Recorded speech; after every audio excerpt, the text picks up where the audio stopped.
ke pertanyaan berikutnya ya. Ini pertanyaannya sangat berbobot nih. Kenapa tidak ada potongan bayaran SPP padahal sejak ada pandemi COVID-19 perekonomian semakin sulit? Mas Bangun mungkin? Ya, ini pembahasan yang sudah lama ya, dia juga teman-teman semua sebenarnya sudah dijawab oleh Pak Diri, cuma mungkin belum terpublikasi gitu. Jadi kenapa sih kita nggak ada potongan SPP meskipun kita sama-sama di pandemi ini? Ada beberapa alasan yang menyebabkan kampus kita itu tidak ada potongan SPP. Yang pertama itu karena kita termasuk kampus yang SPP-nya murah gitu. Jika kita bandingkan dengan kampus swasta di Purwokerto ya, itu kita paling murah gitu loh. Coba kalian bandingkan dengan teman-teman yang mungkin dari UMP, dari Amikom, BSI dan sebagainya gitu. Itu berapa juta gitu. Sementara kita tuh cuma 2,5 sampai 3 juta gitu. Itu termasuk paling murah di Purwokerto. Terus kalau mau dipotong, itu mau dipotong berapa gitu loh. Ya. Kalau saya dipotong 50% mas, ya nggak bisa. Karena apa? Karena biaya-biaya itu banyak yang dikeluarkan gitu. Meskipun kita tidak menggunakan fasilitas, namun untuk kayak peralatan fasilitas di kampus itu tetap beroperasi gitu loh. Kayak wifi dan sebagainya itu tetap beroperasi, tetap nyala gitu loh. Dan di samping itu juga kalau misalnya ada pemotongan SPP gitu, otomatis pembangunan di Uniko sendiri itu nggak akan berjalan gitu. Sementara kita di sini sebagai mahasiswa Uniko itu mengharapkan Uniko itu berkembang gitu kan, lebih baik dari sebelumnya gitu kan. Nah kalau ada potongan SPP-nya cuma misalkan 1 juta, tinggal 1.500.000, ya Uniko nggak akan berkembang gitu loh. Dan apakah kalian akan menunggu sampai pandemi ini berakhir atau kayak gimana gitu? Itu kan nggak mungkin. Dan berbagai macam kayak biaya-biaya operasional itu ya tetap dibayarkan sebagaimana mestinya gitu loh. Mungkin dari saya seperti itu. Sedikit menambahkan aja sih ya, kalau misalnya uang SPP itu kan nantinya juga kembali lagi ke mahasiswa gitu. Ketika mahasiswa mengajukan proposal, ingin melakukan kegiatan dan lain-lain, itu juga sebagian itu mengambil dari uang SPP teman-teman. Terus ketika ada acara untuk seperti penerimaan mahasiswa baru, itu kan membutuhkan dana yang banyak gitu. Terus bis natalis dan lain-lain. Intinya itu semua kegiatan yang diajukan oleh teman-teman ya yang pakai proposal gitu kan, pengajuan dana itu juga mengambil dari SPP. Seperti yang tadi Mas Bangun bilang, kita juga harus membayar tagihan listrik, terus perawatan gedung dan lain-lain ya kan. Ya. Di situ kalau misalnya mengurangi dari biaya SPP itu mungkin akan sangat memberatkan pihak universitas itu sendiri gitu. Padahal kita juga nantinya kan pengen ya kampus kita ini menjadi lebih maju gitu. Kalau emang misalnya teman-teman kurang merasakan, teman-teman harus cari sesuatu hal yang bisa membuat teman-teman itu merasakan gitu. Kayak misalnya mengikuti kegiatan-kegiatan itu nanti pasti teman merasakan. Gitu sih. Terus menambahkan ya, seperti yang sudah dikatakan Mbak Devi, bahwa SPP kalian itu digunakan untuk kegiatan-kegiatan mahasiswa seperti itu. Dan mungkin dari saya sih, karena teman-teman di sini memberatkan karena teman-teman itu tidak merasakan secara langsung ya fungsi dari dan gunanya uang SPP tersebut gitu.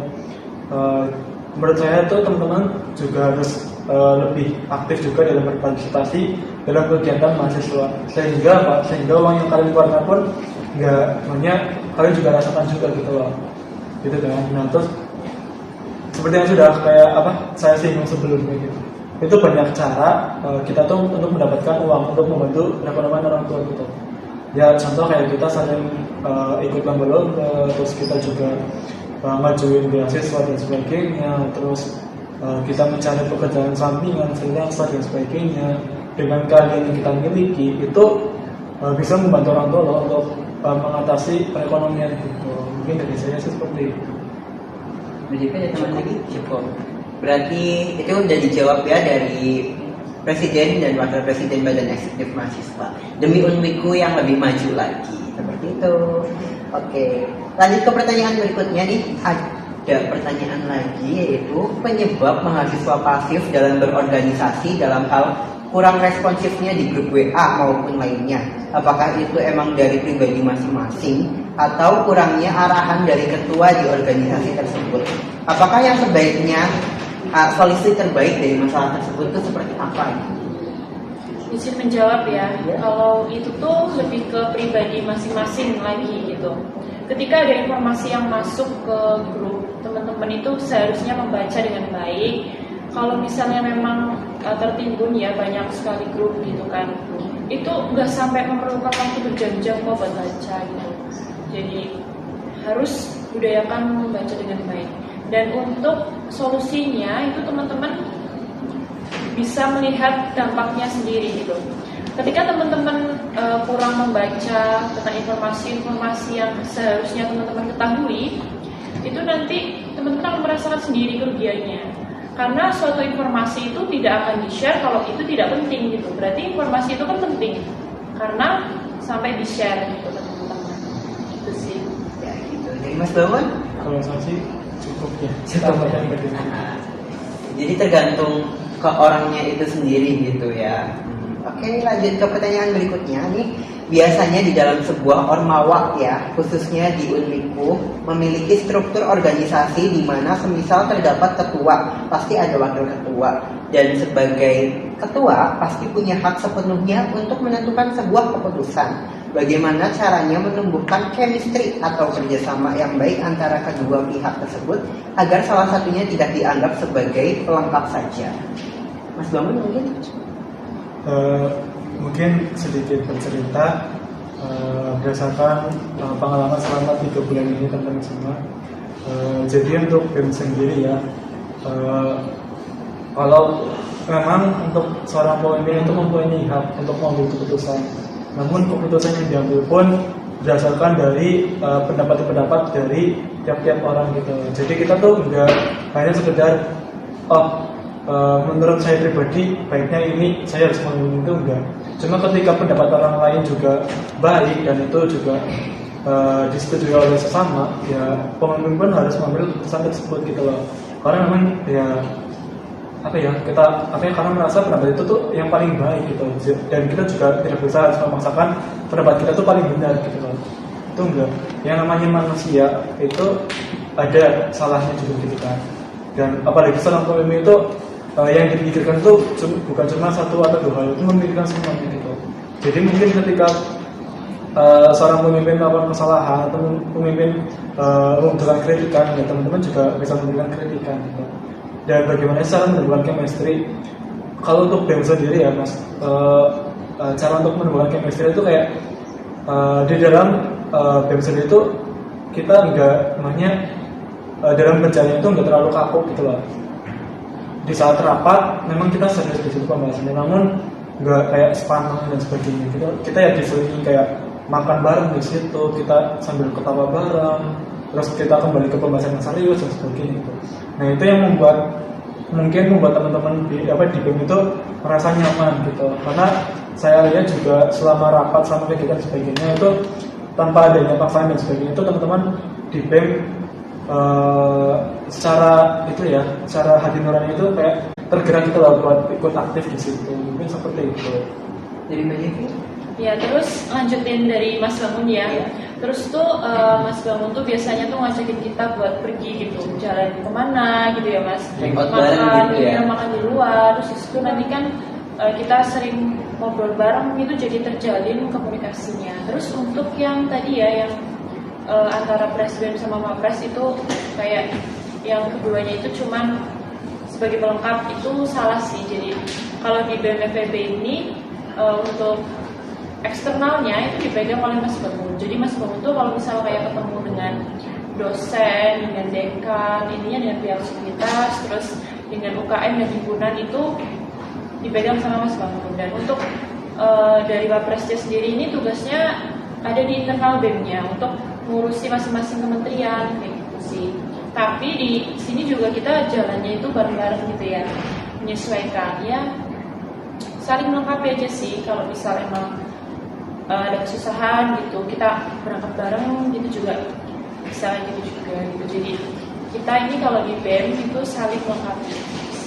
Terus itu juga sih ya, dalam komunikasi di BEM sendiri itu kita melihat kondisi juga gitu. Maksudnya ketika rapat kita ya pembahasannya di situ serius. Namun ketika kita tidak ada rapat, tidak ada forum dan sebagainya, ya seperti yang dikatakan Mbak Devi, kayak aku sering ngajak teman-teman nih kayak ayo makan bareng atau ayo kita pergi bareng kemana, dan selama kita pergi bareng di situ itu pembahasannya itu enggak selalu tentang brand atau organisasi, tapi kita kayak bahas percintaan juga, perfilman dan sebagainya, biar apa? Biar itu enggak kayak sepaneng gitu loh, kayak tiap ketemu bangun atau mas bangun itu pasti bahasnya BEM. Mungkin teman-teman juga bosan gitu, prokor dan sebagainya, itu teman-teman pasti bosan gitu. Makanya setiap saya kumpul dengan teman-teman di luar forum dan sebagainya, kita ya bahasnya ya makan, ya holiday, liburan, terus film-film, drama dan sebagainya. Ya seperti itu biar biar lebih terasa gitu loh, yang namanya sebagai sebuah keluarga.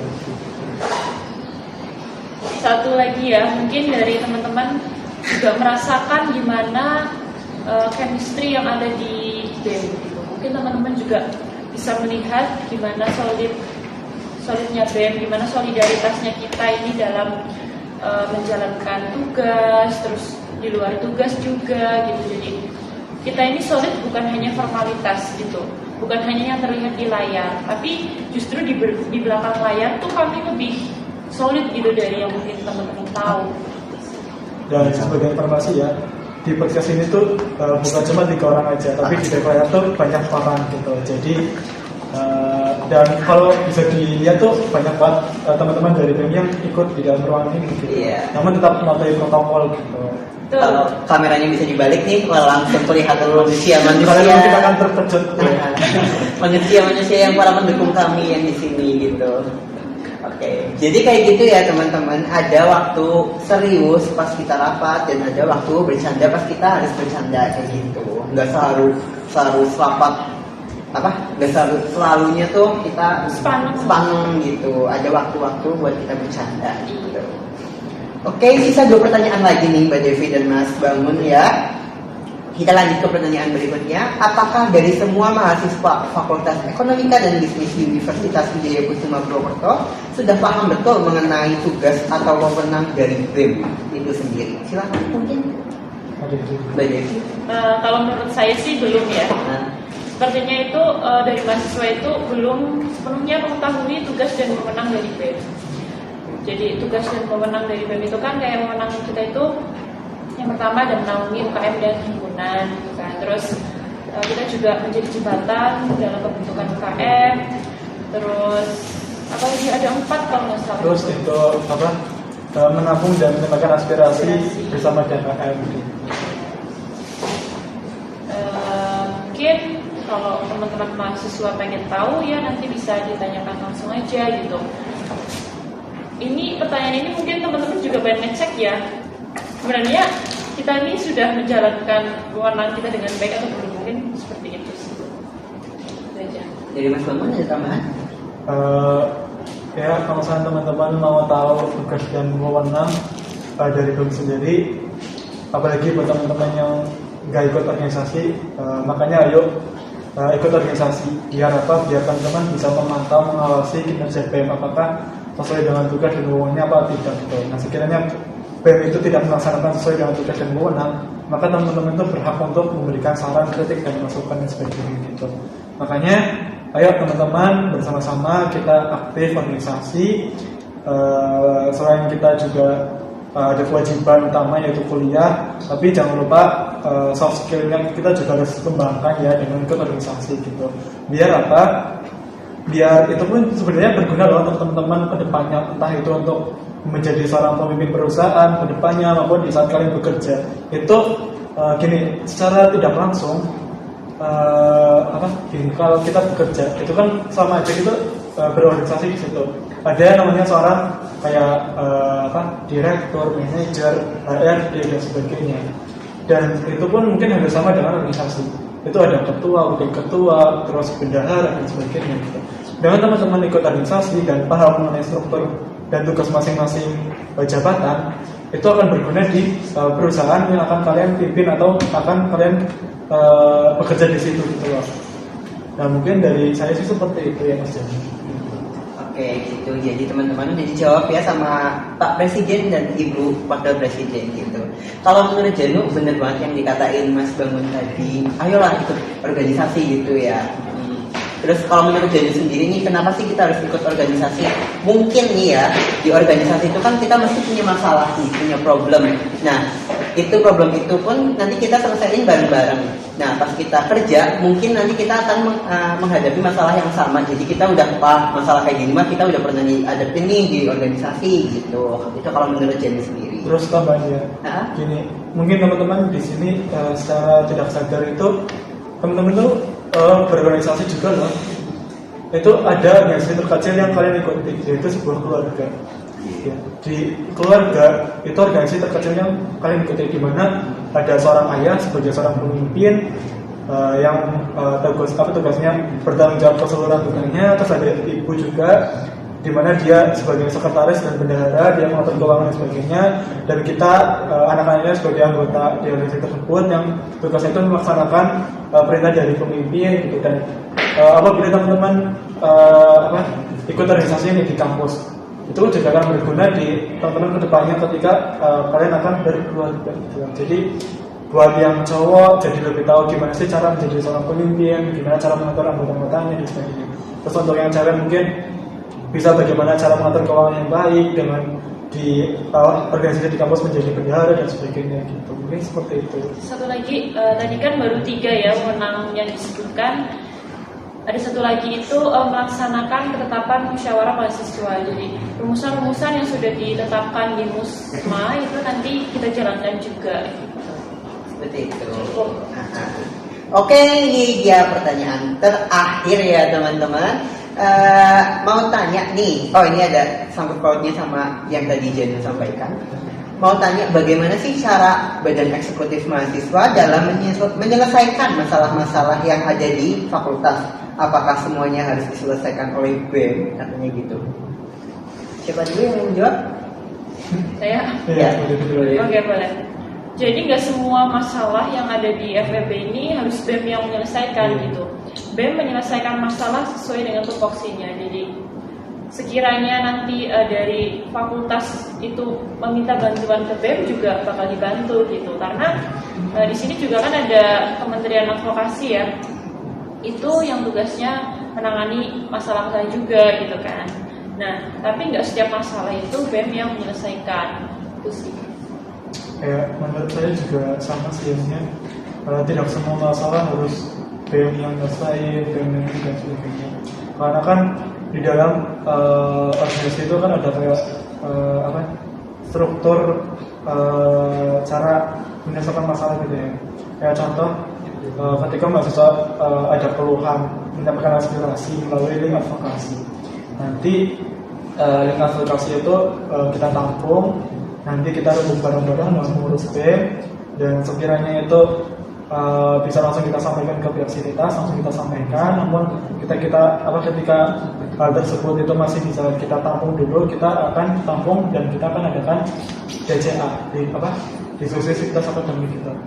Jadi karena kan gini, selain BEM kan memang ada juga DPM ya, dan ada juga lembaga-lembaga yang lain, UKM dan sebagainya gitu. Ketika pembahasan atau permasalahan itu sangat berkaitan dengan UKM atau lembaga mahasiswa yang lain, himpunan dan sebagainya, dan mungkin itu menjadi tugas UKM tersebut atau himpunan tersebut gitu. Meskipun mungkin nanti juga akan ada pendampingan bila dibutuhkan dari BEM sendiri gitu, untuk menyampaikan ke yang Sivitas gitu. Karena kan BEM sendiri kan sebagai jembatan antara mahasiswa maupun lembaga mahasiswa dengan yang Sivitas gitu. Gitu ya teman-teman, udah dijawab sama Mas Bangun dan Mbak Devi. Tapi kalaupun nih teman-teman mau ada masalah gitu ya, mungkin bisa juga dikirim, asalkan jangan masalah pribadi gitu ya. Misalkan putus cinta lah apalah gitu dicurhatin dan kita malah bahaya itu. Oke. Terima kasih banget nih Mas Bangun dan Mbak Devi udah datang ke podcastnya BEM FEB ya. Terima kasih juga Mas Janu. Ya. Ditunggu main lagi dengan berita-berita terbarunya gitu. Jadi buat teman-teman nanti yang mau tanya-tanya, nanti kita share linknya terus tergantung bintang tamunya juga sih, nanti kalian harus tanya apa, mau tanya apa gitu, pokoknya nanti akan kita share lagi. Jadi mohon maaf apabila ada tutur kata yang